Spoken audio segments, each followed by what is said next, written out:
Hey guys, hope you're doing well. Yeah, I just wanted to show you a figure that my friend Palpatine 1975 sent me the other week. You would have some of you may have taken notice of it in my unboxing video that I did once when I got the package from him. One of the figures he sent me, it was a loose figure, and it's one that I actually find really interesting. It's a concept Snowtrooper based off of one of the concept artists, Joe Johnston. So it's not one of Macquarie's drawings. Well, it's not based on one of Macquarie's paintings. It's actually from the other concept artist, Joe Johnston. So I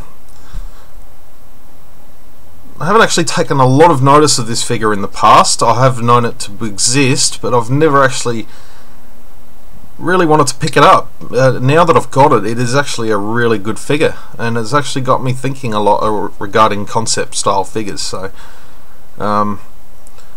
this is part of 2009's Legacy collection. Absolutely outstanding job they've done. I'm actually really surprised Hasbro would go ahead and make something like this, considering it is based on concept art. I know they've done a complete Macquarie concept series, which I've got about 8 of. I think I've got 8 of the, trying to collect all the carded Macquarie figures. So this is definitely one I'll look at getting carded later down the line to put with the other concept figures. So absolutely remarkable. Like I said, he did send it to me loose, so I don't have the card back to show you, but I will go through the figure, and then I just want to talk about concept art a little bit and potential for a future concept line or a wave or something. Absolutely outstanding detail on this. It's very interesting that it doesn't really resemble the Stormtroopers all that much, whereas Macquarie's art really did resemble a Stormtrooper. I guess Joe Johnston was just trying to look outside the box and come up with something different. Not sure about the whole story altogether, but the articulation is absolutely remarkable. He has a ball jointed head, he has ball hinged shoulders and elbows, he has swivel wrists, he has a swivel waist, he has swivel hips, ball hinged knees and ball hinged ankles. So yeah, very nicely done. Helmet isn't removable, that's just on a ball and socket. The backpack, which is really nicely detailed. If I can just zoom up a little bit more for you. So it looks like he's got some kind of canister at the top there. I'm not sure what that would be, but that sits nice and snug. That's pegged on.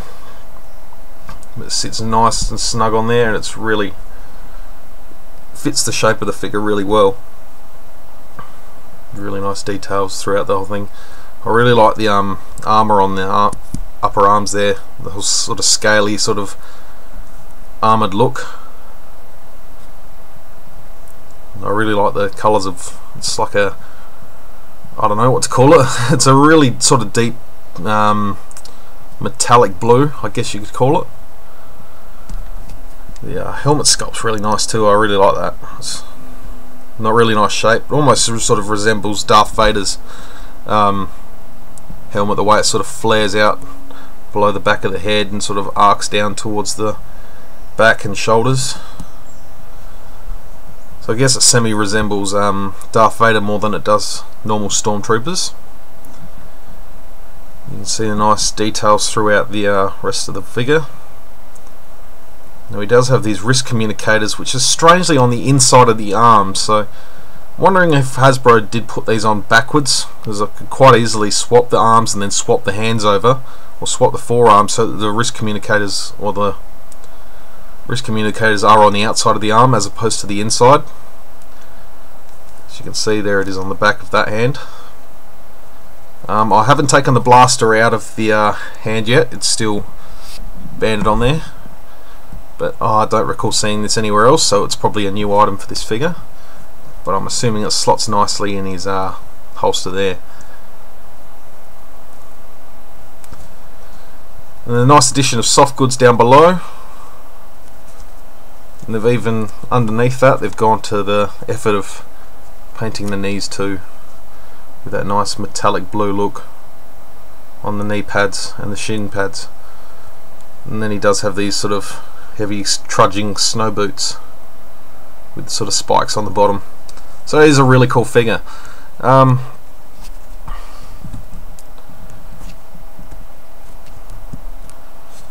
don't believe there are any other concept figures that have been released based on the art of Joe Johnston, but something that would be cool.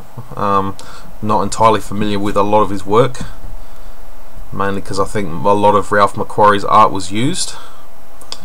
But like I said, it's got me thinking about Hasbro possibly releasing like a concept line for the prequels. I have a book right in front of me called The Art of Star Wars from Episode 1, The Phantom Menace. I just wanted to show you a couple of images from that book, so just bear with me for a second. I'll just get the camera, see if I can get it to focus. Alright, focus better. So there's the book. I've had this for quite a few years now. There's really nice artwork throughout it. I've just bookmarked a couple. So here's some battle droids. A lot of nice sketches and detailed artwork. Much like they've done with the McQuarrie concept figure, I reckon it would be really cool to see a wave of figures based on the concept art from the prequels. This is the only book I have. I particularly like that droid there. I reckon that looks really cool, and I'd love to see that in a figure style. I reckon that would be fantastic. I just love the shape of the head. I think it looks brilliant. Here's some other ideas. I just think it's really cool. Just looking forward to the next bookmark. I've actually set up some pages. Now I know a lot of people are going to cry blasphemy, but here is some concept art of Jar Jar. He looks almost like a frog. Some other really interesting looking artwork. I think that guy looks quite interesting. He looks quite cool. The one in the middle there looks a bit like a duck.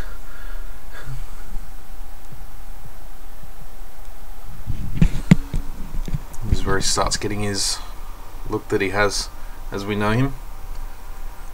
Well, this is really interesting artwork in here.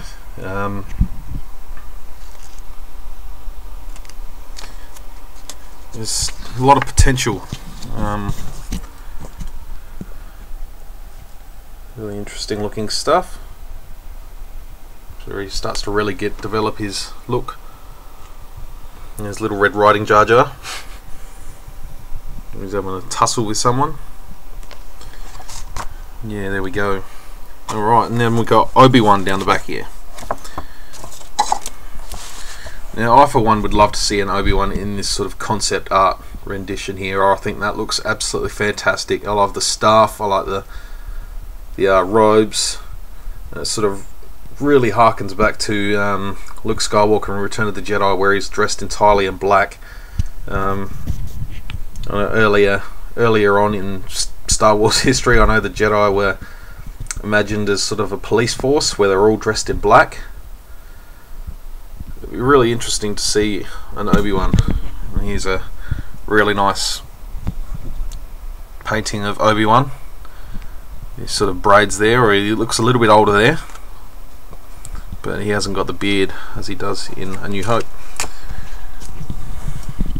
So there's some more artwork there, which I think looks real. I just really love this book. I've had this since probably year 2000, I believe. Definitely really inspirational artwork. There's a painting of Liam Neeson as Qui-Gon Jinn, basically describing him as Qui-Gon being the Padawan at the time. So yeah, really nice artwork in here. I'd love to show you a bit more, but time is of the essence and I don't want you sitting around here all day. But yeah, that's sort of just a few thoughts on the concept figures. I think it'd be a great idea for the future. Just as sort of a wave of 8 figures, so, or 9 figures or something, so you get 3 for each film of the prequels. I just think that would be a fantastic little collection to get. But this is definitely a figure to look out for if you're interested in the concept art and just something a little bit different, I suppose. So I'll leave it for that for now. This is probably going on long enough. I've got no idea. I haven't got a timer counter on there, so I'll just see that when I finish the video. So hopefully I'll be back with some more videos very shortly. I know things have been quiet the last week. I haven't really been on a lot. Hopefully I get some time to catch up on the weekend. So until my next video, guys, may the force be with you.